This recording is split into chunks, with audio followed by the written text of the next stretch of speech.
اعوذ باللہ من الشیطان الرجیم بسم اللہ الرحمن الرحیم۔ مولانا ظفر علی خان وزیر آباد سے بجانب سیالکوٹ 3-4 کلومیٹر کے فاصلے پر ایک گاؤں کرم آباد آتا ہے۔ چودھری کرم الہی مولانا ظفر علی خان کے دادا کا نام تھا اور کرم آباد بھی انہی کے نام سے منسوب ہے۔ کرم آباد کے قریب ہی ایک چھوٹے سے گاؤں نامکوٹ میہرتھ ہے جو مولانا ظفر علی خان کی جائے ولادت ہے۔ ان کے والد کا نام چودھری سراج الدین احمد تھا جو محکمہ ڈاک میں پوسٹ ماسٹر تھے۔ آپ نے ابتدائی تعلیم mission high school Wazirabad, matric government high school Patiala اور گریجویشن MAO کالج علی گڑھ سے کی۔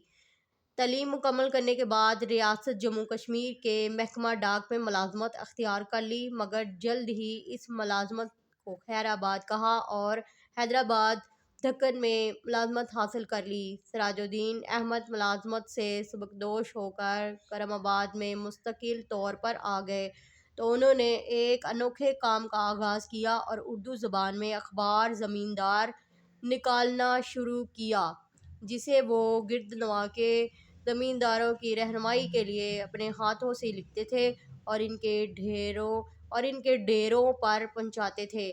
مولانا ظفر علی خان حیدرآباد دکن سے ترک ملازمت کر کے کرم آباد آ گئے اور بڑی تندہی سے ان کا ہاتھ بٹانے لگے۔ کچھ ہی عرصے بعد وہ زمیندار کو لے کر لاہور آ گئے اور اخبار چھاپ کر شائع کرنے لگے۔ بہت کم عرصے میں چاروں طرف زمیندار کا چرچا ہو گیا اور عوام نے مولانا ظفر علی خان کو بابا صحافت کا لقب دیا۔ مولانا ظفر علی خان بیک وقت ایک قادر الکلام شاعر، شعلہ بیان، مقرر، صاحب طرز انشاء پرداز، بے باک صحافی، بہترین مترجم اور ایک دلیر سیاستدان ہونے کی حیرت انگیز مثال تھے۔ ہر چند مولانا کی اکثر و بیشتر شاعری ہنگامی صورتحال کا تقاضا ہے، تاہم انہوں نے حمد و نعت میں وہ مقام پیدا کیا جس کی مثال نہیں ملتی۔ اچھی نعت وہی شاعر لکھتا ہے جس کے دل میں رسول کریم صلی اللہ علیہ وآلہ وسلم کی محبت کا جذبہ موجزن ہو۔ اس لحاظ سے مولانا ظفر علی خان کی نعت گوئی خلوص عقیدت، جدت طبع اور قدرت بیان کا حسین امتزاج ہے، اور انہی خوبیوں کی بنا پر شامل کتاب نعت زبان زد خاص و عام ہے۔ نعت: دل جس سے زندہ ہے وہ تمنا تمہیں تو ہو، ہم جس میں بس رہے ہیں وہ دنیا تمہیں تو ہو۔ پھوٹا جو سینہ شب تار الست سے، پھوٹا جو سینہ شب تار الست سے، اس نور اولی کا اجالا تمہیں تو ہو۔ سب کچھ تمہارے واسطے پیدا کیا گیا، سب غایتوں کی غایت اولی تمہیں تو ہو۔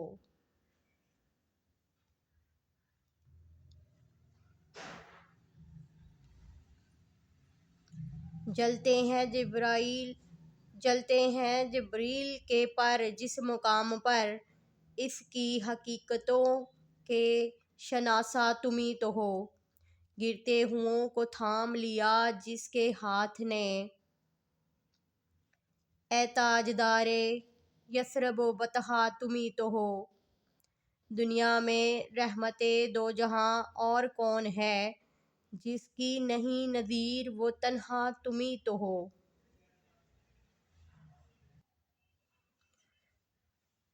سوال نمبر 1 ہے، شامل کتاب نعت کے متن کے مطابق مناسب لفظ لگا کر مصرعے مکمل کریں۔ دل جس سے زندہ ہے وہ ڈیش تمہیں تو ہو، سب غایتوں کی ڈیش تمہیں تو ہو، جلتے ہیں ڈیش کے پر جس مقام پر، اس ڈیش کا اجالا تمہیں تو ہو، دنیا میں ڈیش اور کون ہے۔ سوال نمبر 2 ہے، شامل کتاب نعت کے متن سے متعلق نیچے دیے ہوئے سوالوں کے مختصر جواب لکھیں۔ سینہ شب تار الست سے کیا پھوٹا؟ شاعر کے نزدیک اس کائنات میں سب کچھ کس کے واسطے پیدا کیا گیا؟ جلتے ہیں جبریل کے پر جس مقام پر کی وضاحت واقعہ معراج کی روشنی میں کریں۔ شاعر کے نزدیک آپ خاتم النبیین صلی اللہ علیہ وآلہ وسلم کے ہاتھوں نے کسے تھام لیا؟ شاعر کے نزدیک آپ خاتم النبیین صلی اللہ علیہ وآلہ وسلم کے ہاتھوں نے کسے تھام لیا؟ شاعر کے نزدیک جس کی نظیر نہیں ملتی وہ کون سی ہستی ہے؟ شاعر نے اے تاجدار یثرب و بطحا کہہ کر کسے مخاطب کیا ہے؟ اعراب لگا کر درست تلفظ واضح کریں۔ شب تار الست غایت اولی یثرب و بطحا نور اولیں رحمت دو جہاں۔ شعری اصطلاح مصرع۔ لفظ مصرع کے لغوی معنی کواڑ کے ہیں، مگر شعری اصطلاح میں اس سے مراد ہے آدھا شعر یا نصف بیت ہے۔ دوسرے لفظوں میں مصرع بامعنی الفاظ پر مشتمل وہ سطر ہے، اگر نثر میں ہو تو فقرہ یا جملہ کہلائے، اور اگر نظم میں ہو تو مصرع۔ مثلاً ہمیں سو گئے داستاں کہتے کہتے، مصرع کی علامت عین ہے۔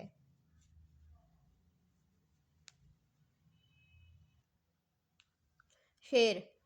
لفظ شعر کے لغوی معنی ہے کلام موزوں، دو مصرعے جو ایک وزن کے ہوں اور ایک خیال کو ظاہر کریں تو وہ شعر یا بیت ہے۔ مثلاً زمانہ بڑے شوق سے سن رہا تھا، ہمیں سو گئے داستاں کہتے کہتے۔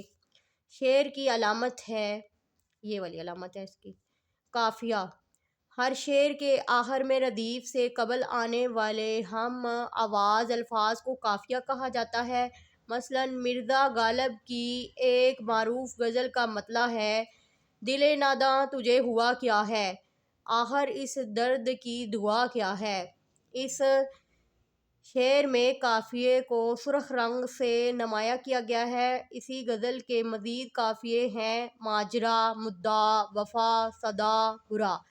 اور علامہ اقبال کی شامل کتاب نظم جاوید کے نام میں قافیے ہیں مقام، شام، کلام، جام، فام، نام۔ ردیف۔ لفظ ردیف کے لغوی معنی ہے گھڑ سوار کے پیچھے بیٹھنے والا آدمی، مگر شعری اصطلاح میں قافیے کے بعد آنے والے وہ لفظ یا الفاظ جو جوں کہ توں دہرائے جائیں ردیف کہلاتے ہیں۔ جیسے مرزا غالب کے متذکرہ غزل کی ردیف کیا ہے کو سبز رنگ سے نمایاں کیا گیا ہے، اور علامہ اقبال کی شامل کتاب نظم جاوید کے نام کی ردیف ہے پیدا کر۔ سوال نمبر 4 ہے، شامل کتاب نعت میں قوافی اور ردیف کی نشاندہی کریں۔ سوال نمبر 5 ہے، صنف نظم نعت اور منقبت میں فرق واضح کریں۔ تشریح۔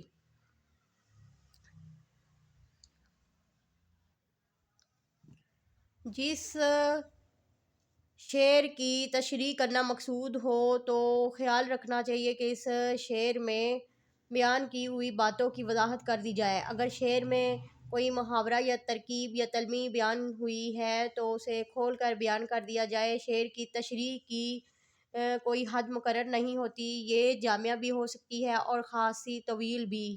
تشریح کے ضمن میں کوئی قول بھی لکھا جا سکتا ہے، اور اگر اسی معنی و مفہوم کا کوئی اور شعر یاد ہے تو وہ بھی لکھنا چاہیے۔ شامل کتاب نعت کے آخری شعر کی تشریح کم و بیش یوں ہوگی: دنیا میں رحمت دو جہاں اور کون ہے، جس کی نہیں نظیر وہ تنہا تمہیں تو ہو۔ شاعر کا نام مولانا ظفر علی خان، نظم کا نام نعت۔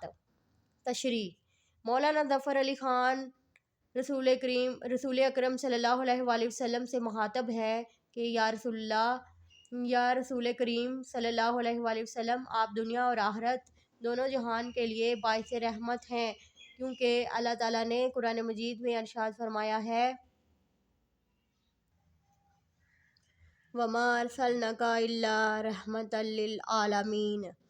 ترجمہ: اور ہم نے آپ خاتم النبیین صلی اللہ علیہ وآلہ وسلم کو تمام جہانوں کے لیے رحمت بنا کر بھیجا ہے، لہٰذا یا رسول اللہ صلی اللہ علیہ وآلہ وسلم، میرا ایمان ہے اور میرا ایمان کا حاصل یہی ہے کہ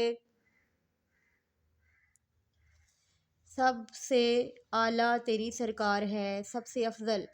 میرے ایمان مفصل کا یہی ہے مجمل۔ چنانچہ یا رسول اللہ صلی اللہ علیہ وآلہ وسلم، جس کی دنیا میں کوئی مثال یا نظیر نہیں، وہ بے شائبہ آپ خاتم النبیین صلی اللہ علیہ وآلہ وسلم کی ذات پاک ہے۔ اللہ تعالیٰ نے آپ صلی اللہ علیہ وآلہ وسلم کو صرف اسی دنیا کے لیے نہیں بلکہ تمام جہانوں کے لیے باعث رحمت بنا کر بھیجا ہے۔ شاعر کے کہنے کا مفہوم یہ ہے کہ اس کائنات کے خالق و مالک کے بعد آپ صلی اللہ علیہ وآلہ وسلم کا وجود مبارک سب سے عظیم ہے، جیسا کہ کسی شاعر نے کیا خوب کہا ہے: بعد از خدا بزرگ توئی قصہ مختصر، یعنی اللہ تعالیٰ کے بعد آپ کو ہی بزرگی حاصل ہے۔ شامل کتاب نعت کے پہلے دو شعروں کی تشریح کریں۔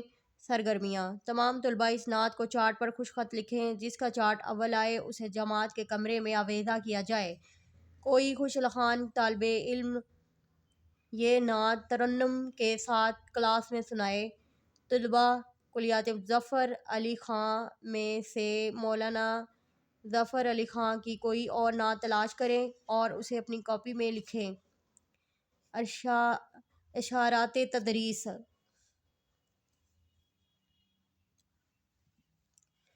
اساتذہ طلباء کو بتائیں کہ صنف نظم، نعت اور منقبت میں کیا فرق ہے۔ اساتذہ طلباء کو مولانا ظفر علی خاں کے مختصراً سوانح خیالات بیان کرتے ہوئے واضح کریں کہ اردو نعتیہ شاعری میں ان کا بڑا اونچا مقام و مرتبہ ہے۔ اساتذہ طلباء پر مولانا ظفر علی خاں کی سیاسی اور ہنگامی شاعری کے مختصراً ذکر کے علاوہ یہ بھی واضح کریں کہ وہ فی البدیہہ شعر کہنے پر حیرت انگیز قدرت رکھتے تھے۔